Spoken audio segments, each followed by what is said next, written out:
AMW විකුණු පාන විතරක්ම වෙන්නේ නැති ගන්න. ඕන වාහනයක් ගන්නවා. පරණ වාහනයක් ගන්නවා. පාර්ට්ස් එම හොයා ගන්න අමාරු කාර් එකක් ගන්නවා. සල්ලි ගන්න විකුණනකන් ඉන්න වෙන්නේ. පැය 3ෙන් සල්ලි දෙනවා. ලීසින් කරලා තිබුණොත් ලීස් එක සෙටල් කරලා අපි ගන්නවා. කොකටත් එක ෂුවර් කරගන්න හැබැයි. අපෙන් නොගත්තත් අපි ගන්නවා.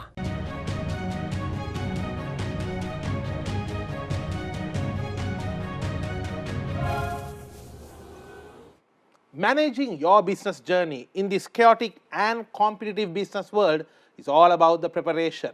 And welcome to Bisnomics, where we prepare you today to face the challenges of tomorrow. This is your weekend's most profitable 60 minutes. I am Thalindu Amarasekara. Our focus today will be on legal compliance. What exactly does it entail? And as a business leader, what do you need to know about it?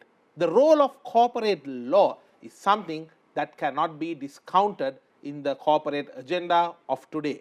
And joining me for this very vital discussion is none other than Ms. Sitari Jayasundara, who is the Chief Legal and Compliance Officer and the Board Secretary of HNB Assurance.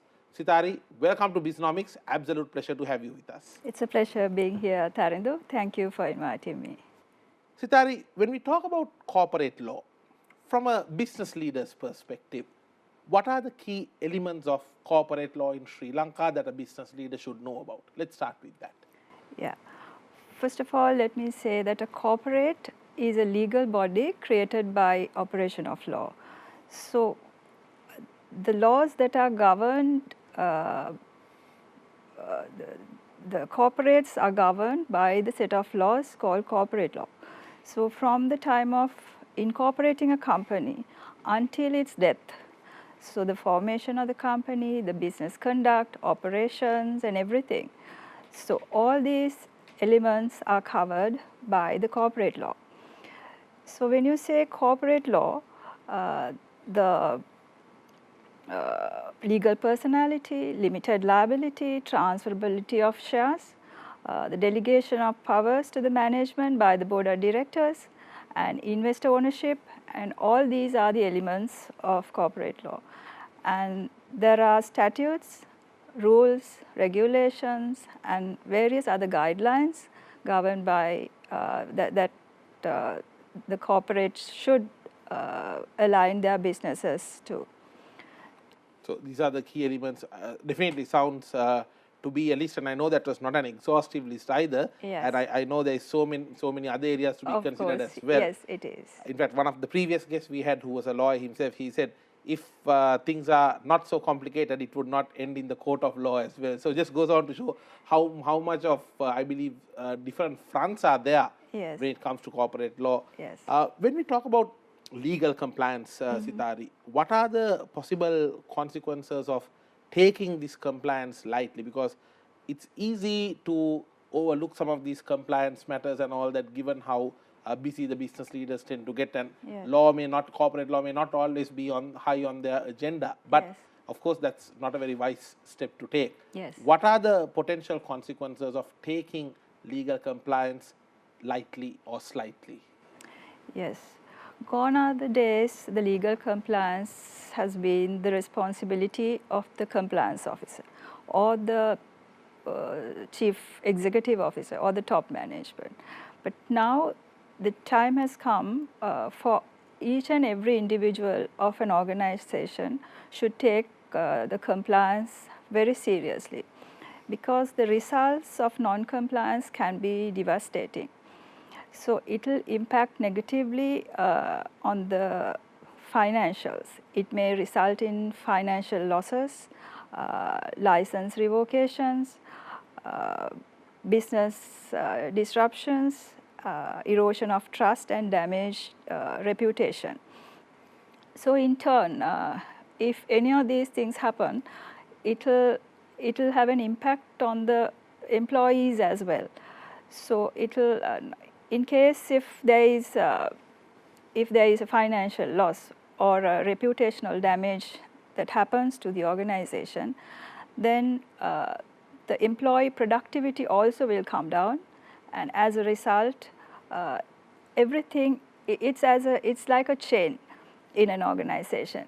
So the employee productivity results in the business growth there is a risk of attracting talent, the correct talent to the organization. So all these things will have a negative impact, and as I said earlier, the results can be devastating when if you take compliance as compliance very lightly. Correct. Yeah. Now, Sitari, in terms of compliance, I believe it's a very, by default, by nature, it's a very detailed oriented matter, isn't it? I mean, if Yes. you look at the world today, due to non-compliance with some of the US acts around the world, like some billions or trillions of dollars are being spent simply Yes. because of not complying with one sentence or one Yes. paragraph somewhere. So Yes. it's a very detail oriented area by nature. And in your perspective, what are the challenges of legal compliance from a business perspective? Because you're heading this unit for your organization, you know the intricacies, you know the complexities. Yes. What are the main challenges of legal compliance today? Mainly when it comes to business, the sales fronts, the people in the front are more focused on the top line and the bottom line. But compliance, they don't realize that the non-compliances will lead to more serious and more devastating results if In the they long breach run, especially. in the long run. So they always look at their business targets, very short-term targets. But in case if something goes wrong, if a regulator enforces some suspensions or license revocations or things like that, then whatever they have done will go wasted. So these are the consequences of not taking it seriously. And the other thing that I wanted to add was that most of the times compliance requirements are not being trained, or the people down the line don't know the requirements of the regulator or the legal requirements and the compliance requirements. So it is the responsibility of the top management and also the compliance teams to let them know what they should do and how they should do things. So it is actually a responsibility from the top management, and that culture should go from top to bottom. Some important thoughts there. Compared with the region, especially the South Asian region, Yeah. how strong do you see the corporate law framework of Sri Lanka being? And when you compare with the rest of the world, Yes. what are the potential room for improvement of the Sri Lankan corporate law frameworks and the overall corporate law as a whole? Okay. If you take the region, let's say for an example, if you take Japan, they are always self-regulated. They are self-disciplined. Even when it comes to their day-to-day lives, they are self-disciplined. But even in their organizations, they are self-regulated. They don't need their regulators, their financial regulators or any other regulator to come and tell them what to do. They themselves know how to do things and what to do. But when it comes to our nation, it's a bit different. We always like somebody to tell us what to do and what not to do. And our people generally, they somehow find various workarounds to do. We tend to be a little overly flexible when it comes to legal matters Of course, as well. yes. And they look at it as a punishment. So then they tend to find various workarounds and do non-compliances, and it's very vulnerable for compliance breaches. So the room for improvement in Sri Lanka, if you say that, basically the self-discipline and self-regulation. And if that is difficult, what we should do is to obey the regulator. At least within your organization, you have to obey the rules and regulations that are put on you. And if you see a gray area, always check with the people who know what is right and how you should do things. And in the Sri Lanka, the other areas for improvement is that now the world is going towards the digital era. Now the Sri Lankan economy, Sri Lankan organizations are also they are going towards this work from home and this digitalization. Correct. And the business leaders are also trying to model their businesses in a very resilient, operationally resilient manner. So this leads to compliance complexities and breaches. So the improvement is coming in with a requirement of having necessary policies in place, procedures in place, and also tools to track the cyber attacks, cyber risks and things like that. Correct. Those are the areas that I see as improvements in Sri Lanka.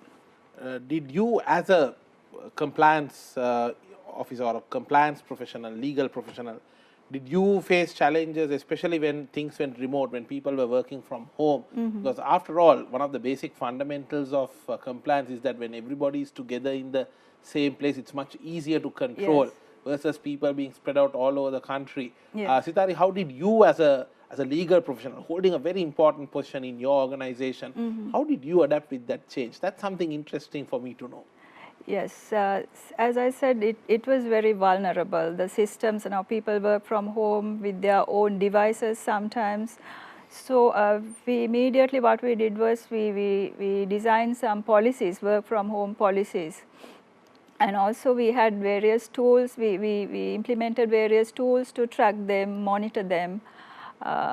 Those are the initial steps that we have taken, and then our the IT departments were strengthened to track with various tools to monitor what they do from home. So that's what we did as an organization. But I'm sure that there are much more things that you could do in this area. What are the financial laws that you need to know about? Let's talk about that on the other side of this short break. This is Bisnomics. HNB එකෙන් අපි ඕන වාහනයක් ගන්නවා. පොඩ්ඩක් ඉන්න HNB විකුණු පාන විතරක්ම වෙන්නේ නැති ගන්නෙ. ඕන වාහනයක් ගන්නවා. පරණ වාහනයක් ගන්නවා. අම් බාලකට දුපු වාහනයක් නම් මයිලේජ් ජෙනුයින් නම් ගන්නවා. පාර්ට්ස් එහෙම හොයාගන්න අමාරු කාර් එකක් අවුලක් නැහැ ගන්නවා. සෑහෙන්න මොඩිෆයි කරපු එකක්. කිසි ප්‍රශ්නයක් නැහැ. සල්ලි ගන්න විකුණනකන් ඉන්න වෙයිනේ. පැය 3ෙන් සල්ලි දෙනවා. එතකොට ලීසින් කරලා තිබුණොත් ලීස් එක සෙටල් කරලා අපි ගන්නවා. කවකටත් එක ෂුවර් කරගන්න හැබැයි. AMW වෙතින් ඕනෑම වාහනයක් කරදරයක් නැතුව විකුණ ගන්න. අපෙන් නොගත්තත් අපි ගන්නවා.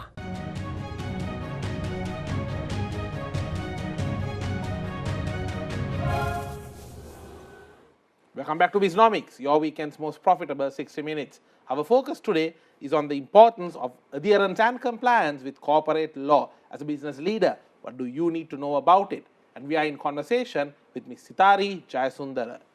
Sitari, let's talk about your journey. I'm quite sure it's an inspiring one indeed. For having been a female individual or a female employee in the organizations, coming up the ranks, getting into this leadership role, would have been as what we call as a hell of a journey. So share with us your journey in the field of corporate law and your experience. Go ahead. Yes. Tarindu, I became a lawyer in year 2000. So before becoming a lawyer in year 2000, I got involved in this corporate law. So when I did my internship with a senior lawyer, Mr. Rohan Sahaban, the President's Counsel, I wanted to join a corporate. Basically, I wanted to join a bank. So I was preaching to him that I want to join a bank, and then he put me to People's Bank to do my apprenticeship. And that's where I learned what corporate sector is. So from there, once I finished my apprenticeship, I joined Pramukha Bank as a junior legal officer.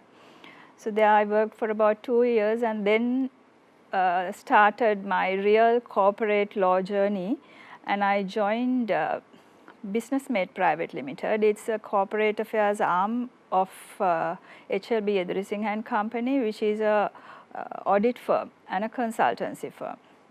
There I got the opportunity to learn under its senior partner, Mr. Priya Edrising, who is a very well experienced, knowledged chartered accountant. So apart from my legal background, I got to know the how chartered accountants see the business, the corporates, how it works, the affairs of different perspective. A different perspective. So generally, when it comes to a lawyer's area, it's very limited. Lawyers look at things in a very limited. They wear different spectacles to see. Usually black or white, isn't it? Whereas business tends to be multicolored. Of course.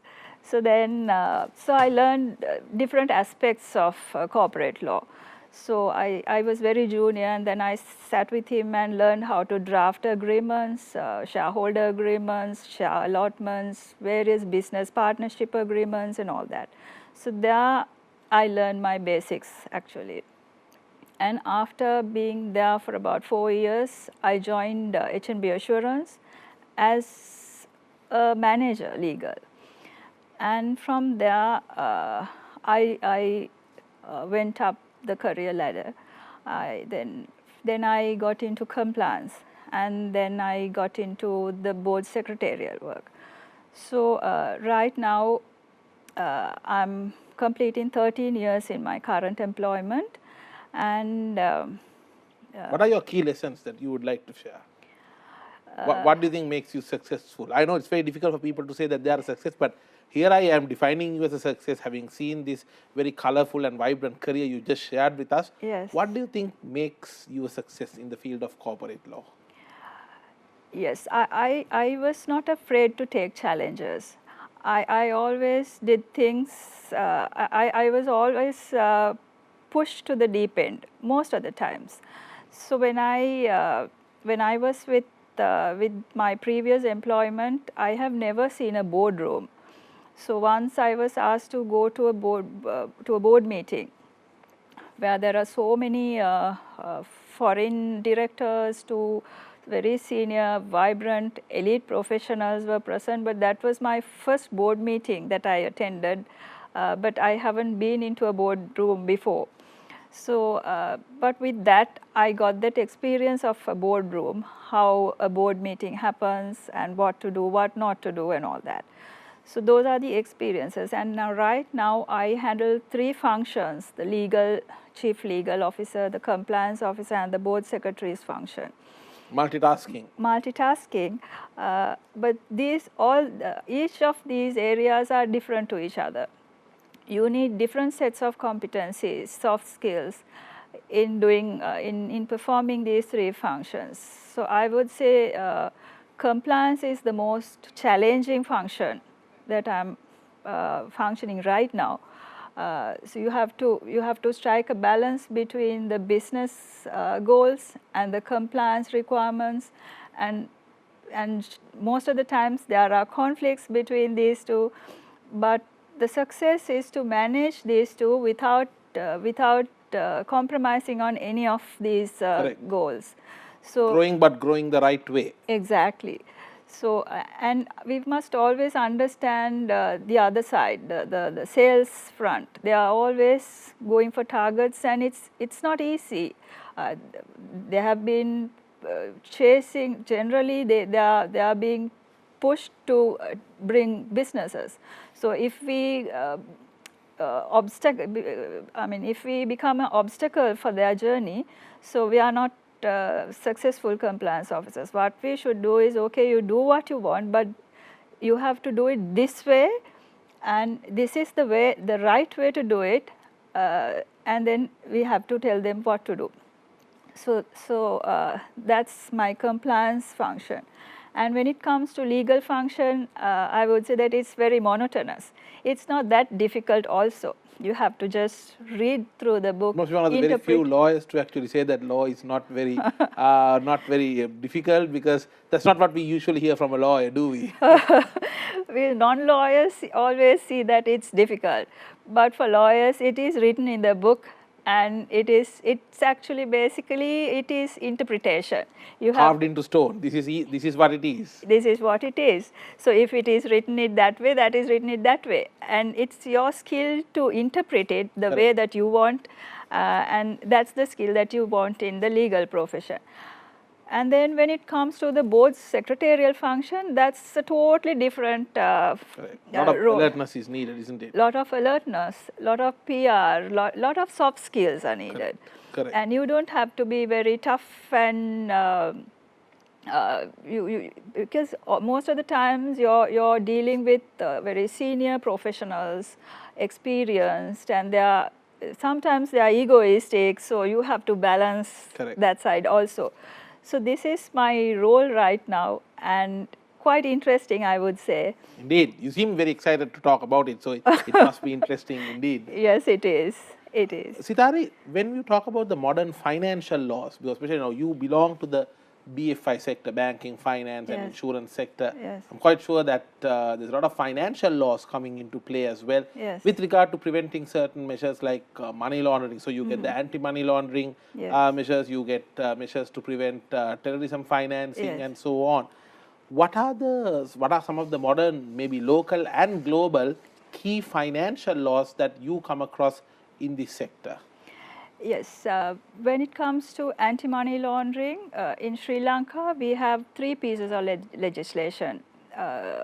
So anti-money laundering and And CFT. correct me if I'm wrong, in Sinhalese we call it Mudal Vishuddhikarana. That's right, Yes, Panatha. yes. Yes, and there are 3, likewise, there are 2 other pieces of legislation. One is this Prevention of Money Laundering Act, then Financial Transactions Reporting Act, and Convention on the Suppression of Terrorist Financing Act. From 2005 onwards, these three are the main 3 statutes that govern these 2 areas. But in 2017 and 18, Sri Lanka has been put to the grey list as high risk countries by the FATF. So then FATF, that's the body in charge of these laws. is that's it? right. Okay. So Why was that? Why were we put to the grey list? because they observed us as we are vulnerable for non-compliances when it comes to money laundering and the terrorist financing. So then but in year 2019 we were we were taken out of the grey list, and now we are no more considered as a high risk country. But we are highly regulated by the FIU, the Financial Intelligence Unit of the Central Bank, and so many regulations and guidelines are being put to bring us into this into the required framework. So various now, for an example, we as insurance companies, they have introduced a new customer due diligence guidelines for life insurers. Those are very stringent rules, but we have to obey, and that's how we have ensured that now we are compliant and we are on track, and that's how we have gone out of this grey list. And as an insurance firm, what is the main governing body for insurance companies in Sri Lanka? Yeah, it is the Insurance Regulatory Commission of Sri Lanka. It's the regulatory body that governs and regulates the industry. So along with the Insurance Regulatory Commission of Sri Lanka, this FIU, the Central Bank's Financial Intelligence Unit, monitors us. Not only our company, it's the entire industry is being monitored. With a lot of talk of digital technology, digital currency, we talk of bitcoins and so many of these fintech solutions. Yes. Sitari, your honest opinion, do you think the financial legal framework of Sri Lanka is actually ready for this? Well, I would say it is not yet ready, even though... Hence the delay in adoption of some of these currencies possibly? Yes, before that, even these, let's say the digital signatures or digital evidences, Correct. even though the acts are there in place, our court system is not ready yet.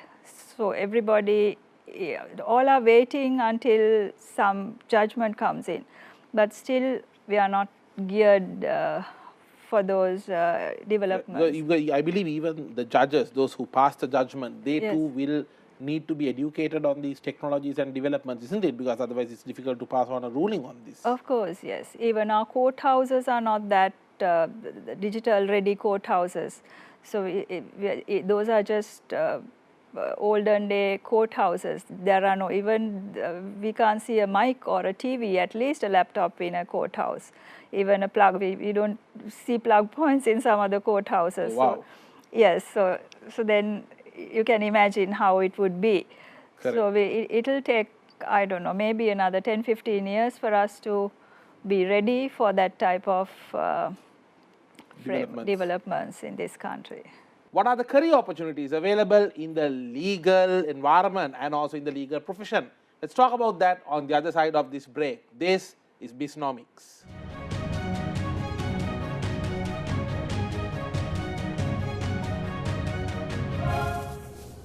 Welcome back to Bisnomics, your weekend's most profitable 60 minutes. I'm Tharandu Amarasekara. Our focus today is on corporate law, the importance of it, importance of compliance, and the much required skills to be successful in corporate law today. And we are in conversation with Ms. Sitari Jayasundara. Sitari, in terms of the main bodies enacting corporate law in Sri Lanka, what are those? And I would also like to touch, since you are involved in a lot of board activities, with regard to corporate governance. Yes. For most of the time, it used to be that nice to have or comply if you want to kind of a scenario. But I believe given some of the vulnerabilities of the board, given the rising seriousness of some of the board level frauds in some leading companies, not only in Sri Lanka, but also globally, the Enrons, the WorldComs and so on, Yes. even the Satyams for that matter, how much do you see corporate governance today converting more into a law or a legal framework than just a nice to have compliance?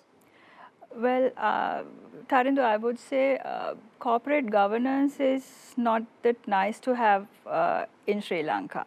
I think most of the time corporate governance is taken very seriously, and the directors, as they are personally liable for, so they are very concerned about this area. So I'm sure most companies are 100% compliant, and at least they are trying to be 100% compliant on Do we corporate have our governance. own standards for that, or are we Yes. following a particular model?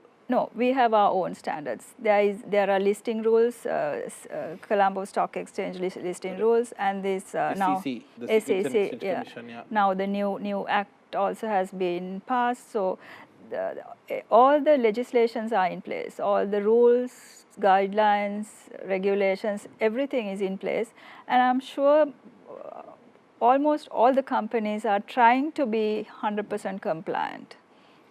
So when it comes to corporate governance specifically, Sitari, now it used to be a case where the directors did not really have much of responsibility, because in the eyes of the law, and correct me if I am wrong, but in the eyes of the law, a director is one separate entity and the company is a separate legal entity by itself, especially when it's private limited or public limited. But nowadays, as you very correctly said, the directors are personally held responsible, especially for matters like financial fraud. How do you see this development having an impact?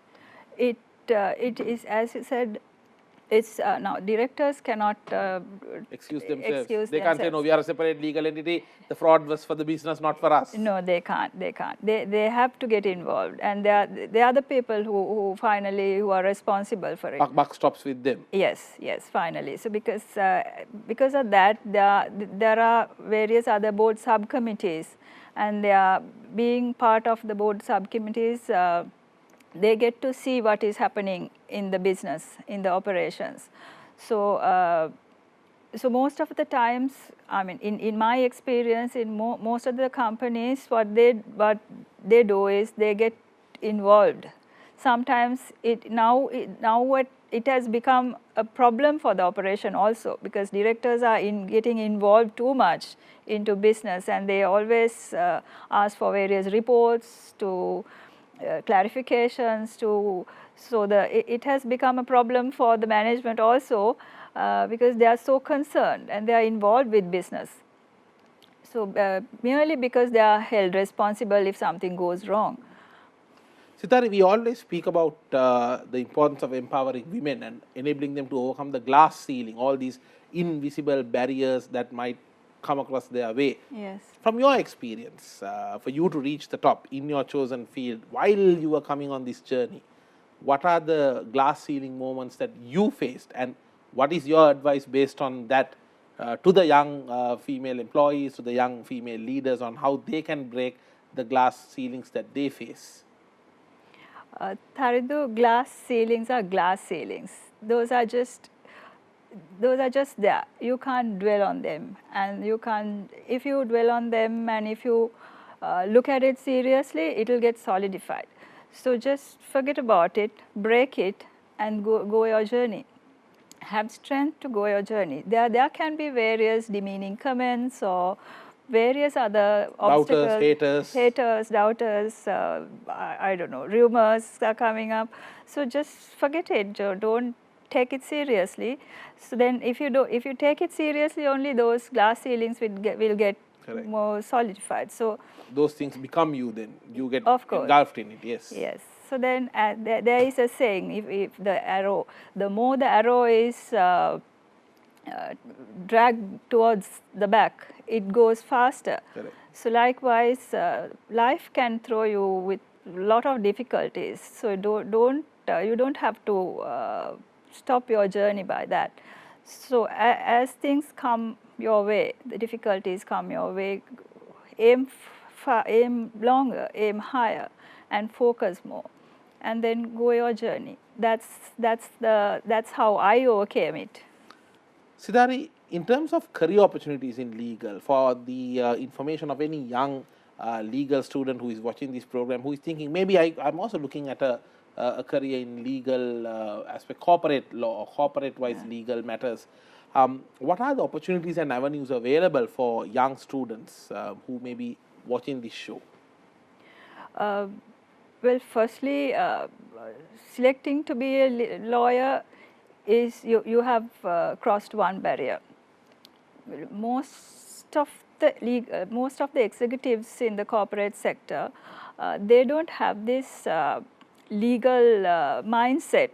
So the moment they get to see a document, let's say a small printed document, they get scared, or they don't like to see those documents. They are good performers, but they don't like to interpret documents.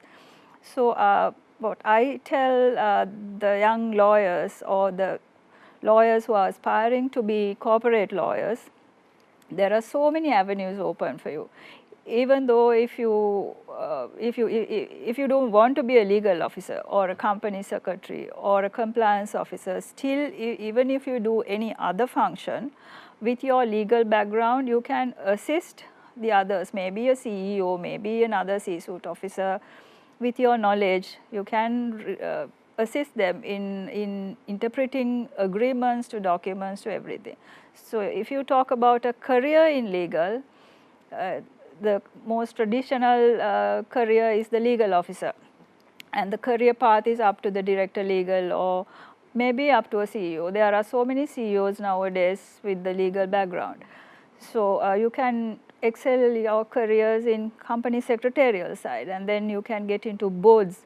So when you have that exposure in the company secretarial field, it's very easy for you to be a director. Correct. And then contribute into a business. You know how boards function, you know how directors think. So then that's an added advantage for a board secretary. And then also this compliance and regulatory and very documentation things. So as I said, careers are not limited for lawyers. You can do anything if you know your subject and if you're a lawyer. If you know the law. Yes. Sitari, on a final note, to what extent, to you as a chief legal officer and a head of compliance, to what extent does technology help you? To what extent is technology, today we talk about this regulation technology that automates some of the regulatory checking and compliance. Yes. Do we see these technologies being used in Sri Lanka as well? And to what extent does it help you to be confident and competent in the work that you do? Now, during this COVID period, I realized that so much, because earlier we used laptops or technology just to send emails or to browse something or things like that. But now with the COVID, and we had no choice than getting into the digital world. So I think it reduces a lot of time for you. So earlier we used to print things, read books and all that, but now we have learned to do things digitally. So I think even the legal profession, you cannot survive without being tech savvy. On a final note, any advice to any young women out there who are aspiring to go up in their career ladder, who, as you very clearly said, who they feel, who are feeling that they're being pulled back with various biases and all that, not necessarily from the legal sector, Sitari, yes, but overall, what is your advice to them on staying empowered and going ahead? Always disregard negative vibes. Always focus on positivity and have courage and target your goal, and that's the your mantra. That's my mantra, and I think it will work for anybody.